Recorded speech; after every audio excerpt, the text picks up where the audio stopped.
I knew my 16 years of dedicated service meant absolutely nothing the moment I saw my reflection in the polished glass wall of the executive conference suite. There I stood, Owen Driscoll, a 54-year-old senior systems architect, wearing my customary navy blazer, dark trousers, and clutching a worn leather blueprint binder that contained decades of technical diagrams. Inside the spacious corner office, Bryce Montgomery, the CEO's 28-year-old nephew, was sprawling comfortably in the high-backed ergonomic leather chair that used to belong to the company's founding visionary. Bryce had been brought into Montgomery Technologies barely 6 months ago, after being quietly asked to leave his third, failed venture capital startup in Silicon Valley. He possessed no engineering credentials, possessed zero understanding of our core hardware control architecture, and held complete contempt for the veteran engineers who had built this enterprise from a dusty garage into an industry leader. He did not invite me to sit down. He simply leaned back, folded his arms over his custom-tailored designer shirt, and smirked with the hollow satisfaction of an entitled young executive who had spent his entire morning rehearsing his termination speech in front of his bathroom mirror. "Be grateful for your last $3,800 paycheck," Bryce said, pronouncing each syllable slowly and deliberately, as if he were savoring the taste of a fine vintage wine. He casually flicked a printed paper check across the polished mahogany desk. The voucher slid across the smooth wood and came to rest right next to my ceramic coffee mug. $3,800, not $4,000, which was my legally mandated minimum contractual base salary and certainly not my regular monthly salary of $9,500. He had intentionally shorted my final compensation package to inflict maximum personal humiliation. He wanted me to leave the building feeling broken, insignificant, and completely stripped of my professional dignity. To amplify the humiliation, he had deliberately left the executive office door wide open, so the administrative staff and junior developers working down the hallway could hear every word of the execution. 16 years of inventing our proprietary industrial automation controllers, pulling 30-hour troubleshooting sessions in dust-free clean rooms, and single-handedly maintaining our engineering infrastructure through 2 brutal economic recessions were being dismissed with an arrogant pat on the back and a sarcastic sneer. I did not flinch, nor did I allow my expression to betray the slightest hint of anger or distress. I refused to give him the theatrical outburst he was so desperate to witness and report back to his uncle, Harold Montgomery, the chief executive officer. Instead, I calmly reached out, picked up the paper check, verified the date, signature, and printed amount, and slid it smoothly into the interior pocket of my blazer. I looked him dead in the eye, gave him a polite, measured nod, and said, "Thank you for making your position entirely clear, Bryce. I am fully aware of what this $3,800 paycheck signifies under the law." Before he could process the complete absence of panic or pleading in my tone, I turned on my heel and walked out of the glass-enclosed executive office with a steady, unhurried stride. As I navigated the central aisle of the engineering department toward my workstation, the atmosphere was suffocatingly quiet. 3 junior developers whom I had mentored over the past 4 years suddenly stared with extreme intensity at their computer screens. Dean Albright, a bright young software engineer whose career I had guided through multiple product cycles, pretended to be deeply engrossed in a complex code review across his dual monitors. Another junior analyst nervously coughed into his hand and stared down into his coffee cup as if searching for answers. Nobody wanted to make direct eye contact with a man who had just been publicly discarded by corporate nepotism. Bryce had spent the last 90 days establishing a culture of fear across the division, systematically weeding out experienced senior personnel and replacing them with compliant sycophants who would never question his erratic management decisions. At my desk, I reached into the lower filing drawer and pulled out a heavy cardboard storage box that I had kept stored for years. I began the quiet process of packing 16 years of my career into that single container. I carefully wrapped the framed photograph showing the company's original founder, Eldon Vance, shaking my hand on the exact afternoon our first foundational patent was officially granted by the United States Patent and Trademark Office. Eldon Vance had been a brilliant industrial pioneer who understood that genuine corporate value resided in technical innovation, solid engineering integrity, and absolute fairness to key personnel, rather than in short-term accounting tricks designed to artificially inflate quarterly bonuses. Next to the photograph, I packed my favorite ceramic mug, a thick stack of handwritten technical notebooks filled with early system schematics, and my personal library of engineering reference texts. Through the faint reflection on my computer monitor, I observed Bryce taking a victorious victory lap down the main corridor. He strolled down the aisle with his hands thrust into his pockets, exuding the smug confidence of someone who had never been required to diagnose a complex system failure or earn an honest dollar in his life. He paused right beside my cubicle partition, leaning over the divider with an insufferable smirk plastered across his face. "Tough break, Owen," he said in a low, theatrical whisper that carried clearly to the surrounding desks. "Nothing personal, you have to understand. It is just basic business economics. We have to streamline operations, cut the overpaid legacy fat, and save the company real money for future growth initiatives." He winked at me as though we were intimate friends sharing a private joke. What Bryce failed to comprehend, and what I felt no inclination whatsoever to reveal to him, was that Eldon Vance and I had explicitly prepared for this exact scenario more than 15 years ago. Back when Montgomery Technologies was operating out of a drafty, rented warehouse in an industrial park, Eldon had sat across from me over cheap takeout food and black coffee. He recognized that as companies expand, greedy corporate boards and inexperienced corporate heirs often attempt to push out the foundational creators who built the core technology. To protect me and ensure the company never fell into the hands of predatory amateurs, Eldon had personally drafted an extraordinary protective clause into my original founding employment contract. That precise legal covenant was now shining with crystal clarity in my mind. I had maintained my original notarized copy of that employment contract inside a fireproof safe at my residence.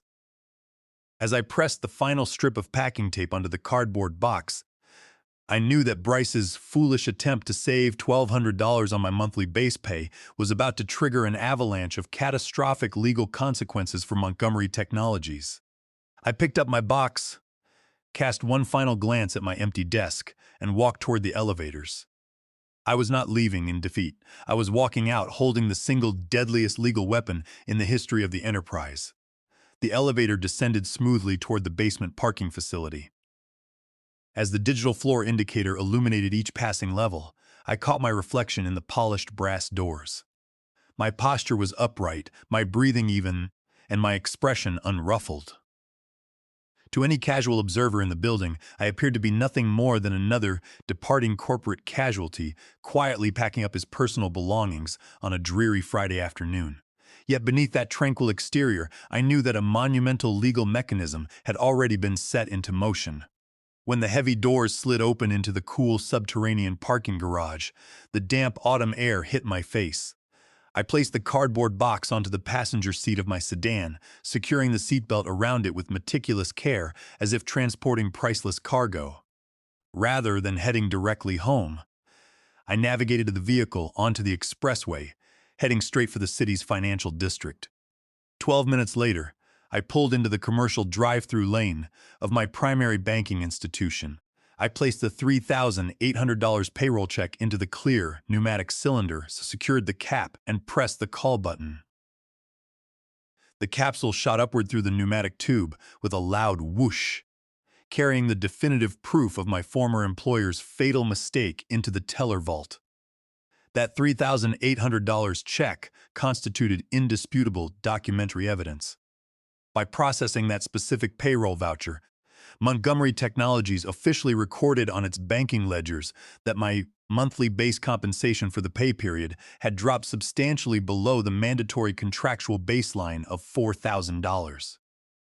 Moments later, the teller machine printed a crisp transaction receipt recording the exact timestamp, account details, and dollar figure. I placed that receipt inside my binder with the deposit official.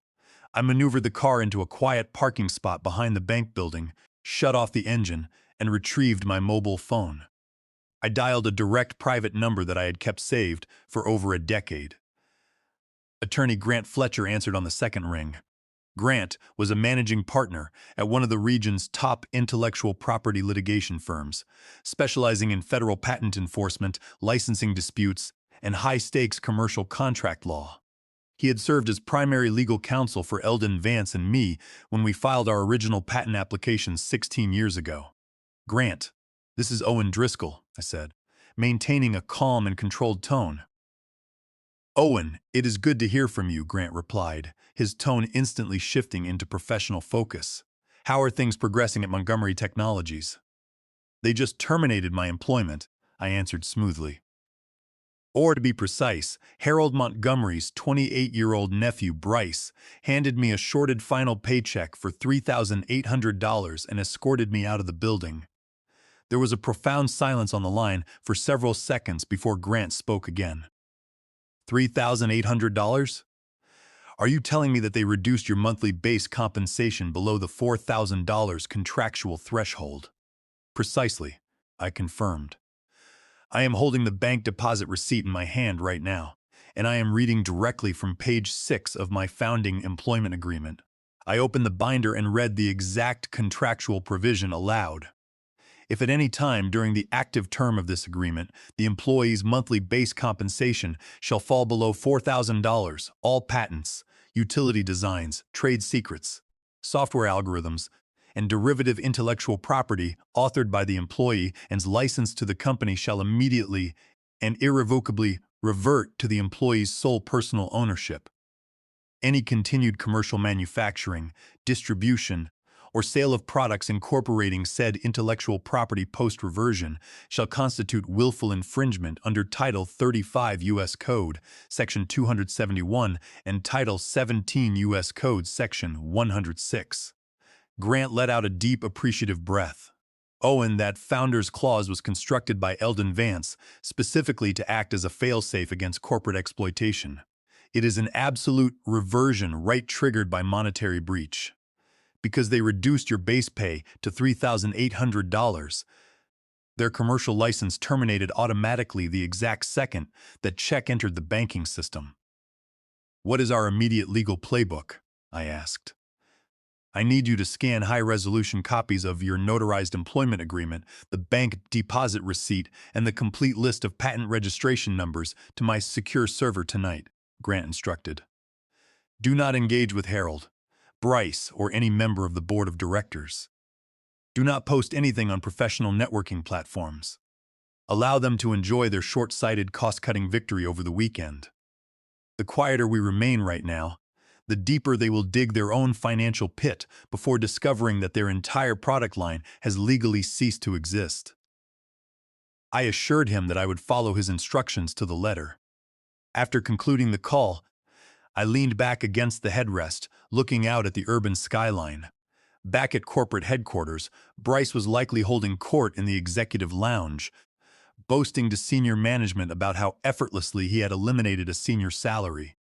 He had zero comprehension of contract law, federal statutory frameworks, or equitable property rights. He believed that firing a senior engineer was simply a matter of printing a reduced paycheck and issuing an eviction notice. He failed to grasp that in his desperate greed to save $1,200, he had accidentally transferred total legal control of the company's entire multi-million-dollar product suite directly back to me. Upon returning to my residence, I proceeded straight to my study. I unlocked the fireproof safe and retrieved the original leather-bound employment contract. The paper had aged gracefully over 16 years, but the signatures of Eldon Vance and myself, along with the official corporate seal of Montgomery Technologies, remained crisp and pristine. I scanned every page along with the bank deposit verification, generating encrypted files. By 5 o'clock that afternoon, the complete legal package had been uploaded to Grant Fletcher's legal vault. Later that evening, Grant telephoned me to confirm receipt. "The documentation is bulletproof, Owen," he reported cheerfully. "Under federal contract principles, Their right to exploit your patents was strictly conditional upon maintaining your baseline compensation. By breaching that financial condition, their commercial license became void ab initio at the moment of breach. First thing Monday morning, my firm will draft the formal notice of license, termination, and patent reversion. We will serve it directly upon Harold Montgomery and the board of directors. Over the course of the next 3 days, I maintained complete public silence. I spent my time enjoying peaceful morning walks through the local arboretum, tending to my woodworking workshop, and sharing unhurried dinners with my family. Meanwhile, the executive leadership at Montgomery Technologies was orchestrating a massive public relations campaign. On Monday morning, the company's official corporate networking profile published a lavishly produced announcement titled Strategic Optimization for Future Growth and Market Efficiency. The post featured a high-resolution photograph of Bryce Montgomery standing near the main manufacturing assembly line, wearing a tailored Italian suit and sporting a triumphant smile. The accompanying text quoted Bryce, describing how aggressive executive management had successfully eliminated legacy payroll, redundancies to maximize shareholder profitability. Late Monday evening, Dean Albright sent me a private encrypted message. Bryce is strutting around the facility like a victorious general, Dean wrote. He hosted a catered champagne lunch for the executive sales team today, bragging that he slashed $95,000 in annual senior engineering overhead by cutting one person. Management has zero inkling of the storm heading their way. I replied with a brief message advising Dean to maintain a low profile and focus on his daily duties. I harbored no ill will toward the working engineers at the firm. They were merely trying to earn a living within an increasingly toxic environment governed by incompetent leadership. The supreme beauty of a legal trap anchored in contractual precision is that it requires no personal drama, shouting matches, or vindictive behavior. You simply allow your opponent to construct his own trap, hand him the shovel, and step back while legal mechanics take their course. While Bryce was reveling in his temporary spotlight, Grant Fletcher was executing a precise legal strategy. On Tuesday morning, Grant filed official notice with the United States Patent and Trademark Office, registering the automatic reversion of title for all 7 core utility patents and hardware control designs that powered Montgomery Technologies' flagship products. By Tuesday afternoon, the official federal database reflected Owen Driscoll as the exclusive personal owner of the intellectual property. By Wednesday morning, Grant had finalized the comprehensive legal notice to be served upon the corporation. The documentation package comprised 3 critical instruments. First, the Notice of Patent Reversion and Automatic License Termination, declaring that Montgomery Technologies possessed zero legal authority to manufacture, assemble, market, or sell any hardware systems utilizing my patents. Second, a formal cease and desist demand warning the board that any continued operation of their production lines would constitute intentional, willful patent infringement under federal law. Third, a comprehensive licensing fee schedule outlining the strict financial terms under which the company could apply for a temporary, non-exclusive license to resume using my property. Grant eschewed standard electronic mail for service. He hired a certified process server to deliver the physical legal package directly into the hands of the corporate secretary at 10 OMI in the morning. Simultaneously, Grant transmitted an urgent legal copy via secure fax directly to the private line of the chairman of the board of directors. At 10:30 that morning, the executive assistant to the chairman retrieved the incoming fax. Recognizing the prominent letterhead of a premier intellectual property litigation firm, she immediately walked the document into the main boardroom, where Harold Montgomery, Bryce, and the Senior Executive Committee were convening their weekly operations assembly. According to subsequent reports from insiders who were present, Bryce initially laughed out loud when Harold handed him the fax cover sheet. This is nothing more than a desperate scare tactic from an aging engineer who cannot accept being let go, Bryce announced loudly, waving the paper dismissively. He probably paid a cheap local lawyer a few $100s to draft a fake threat letter. We should throw it in the trash and ignore it. However, the chairman of the board, A seasoned corporate veteran who had served alongside Eldon Vance during the company's inception did not share Bryce's naive dismissal. He carefully reviewed the specific federal patent registration numbers set forth on page 2 and recognized the signature of Grant Fletcher, one of the most formidable patent attorneys in the state. The chairman immediately pressed the speakerphone button and summoned the company's general counsel to the boardroom. "Get down to the boardroom immediately," the chairman ordered, his voice dripping with sudden apprehension, "and bring the founding corporate contract archives with you right now." 10 minutes later, the general counsel entered the room, accompanied by 2 senior corporate litigators. They laid out the documents across the conference table, comparing the explicit reversion language in my founding contract against the public database records from the United States Patent and Trademark Office. As the legal team thoroughly analyzed the unambiguous terms crafted by Eldon Vance 16 years prior, the boardroom fell into a heavy, suffocating silence. The atmosphere shifted from arrogant celebration to sheer corporate panic. "This is not a bluff or a scare tactic," the general counsel finally announced, his voice trembling noticeably as he stared directly at Harold Montgomery. "The founder's reversion clause is absolute and fully enforceable under federal law. Because Bryce reduced Owen Driscoll's final check to $3,800, his monthly base pay fell below the contractual $4,000 threshold. As a result, our commercial license to his patents terminated automatically last Friday. As of this exact moment, every single machine rolling off our assembly line constitutes a direct, deliberate act of federal patent infringement." The general counsel's declaration hit the executive committee like a physical blow. Harold Montgomery's face turned completely pale, while Bryce sat frozen in his leather chair, his previously insufferable smirk instantly dissolving into utter shock. Harold slammed his fists onto the mahogany conference table, glaring furiously at his nephew across the room. "You assured me that his termination was executed cleanly and in full compliance with his contractual terms." Harold roared. Bryce stammered incoherently, attempting to justify his actions. "It was only a $1,200 reduction. I shorted his check to $3,800 to show him who was running the department and to save money on the monthly budget. How could anyone possibly imagine that a 16-year-old contract contained a hidden legal minefield?" "It was not a hidden minefield," the general counsel retorted angrily, throwing his pen onto the table. "It was an explicit founder's protective covenant designed to prevent this exact type of executive incompetence. You violated a fundamental financial condition of his employment agreement. You did not save this corporation $1,200, Bryce. You just stripped this entire business of its legal right to manufacture its primary product line. The operational ramifications were immediate and devastating for the company."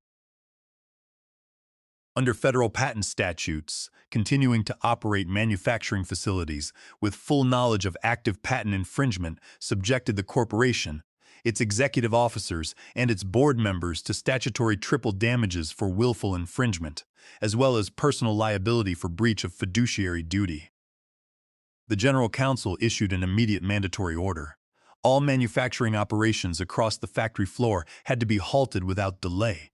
At 11:15 that morning, the main manufacturing facility came to a grinding halt. Over 200 assembly technicians, quality control inspectors, and warehouse workers were ordered to shut down their machines and vacate the floor. Shipments destined for major commercial clients were frozen at the loading bays. Within 2 hours, the corporate switchboard was inundated with frantic calls. Major enterprise clients, including a national medical technology provider and an international defense contractor, demanded urgent explanations for the sudden suspension of deliveries. By 2 in the afternoon, the chief financial officer completed an emergency financial assessment. If the assembly lines remained dark for more than 48 hours, Montgomery Technologies would incur contractual breach penalties exceeding $2 million per week. Furthermore, major clients possessed contractual rights to cancel long-term purchasing agreements if delivery schedules were breached. The enterprise was losing millions of dollars in value with every passing hour. Desperate to limit the catastrophe, Harold Montgomery instructed the chief financial officer to contact Grant Fletcher's office immediately to negotiate a settlement. At 3 in the afternoon, the conference call was connected. Attorney Fletcher, Harold began, his voice strained and noticeably shaking. We acknowledge that an unfortunate administrative error occurred regarding Owen Driscoll's final payroll voucher. We are prepared to wire the full $1,200 difference to his account immediately, along with a $50,000 severance bonus, provided Mr. Driscoll signs a full legal release and transfers all patent titles back to Montgomery Technologies by 5:00 me clock today. Grant Fletcher responded with ice-cold legal precision. Mr. Montgomery, your proposal is rejected in its entirety. The reversion of patent ownership occurred automatically upon your monetary breach. The license is permanently terminated. My client has zero obligation to transfer his personal intellectual property back to your organization. Harold swallowed hard before asking, "What are Mr. Driscoll's mandatory terms to grant us a new commercial license? We must have those assembly lines running by tomorrow morning." Grant opened the file containing my licensing fee schedule and read the terms directly into the phone. To secure a non-exclusive commercial license to utilize Mr. Driscoll's 7 patents, Montgomery Technologies must execute an agreement containing the following terms. First, an upfront license acquisition fee of $1,500,000, payable immediately via certified wire transfer. Second, an annual recurring royalty fee of $800,000, payable in advance at the start of each fiscal year. Third, a retroactive usage penalty of $250,000 for unauthorized commercial utilization post-breach.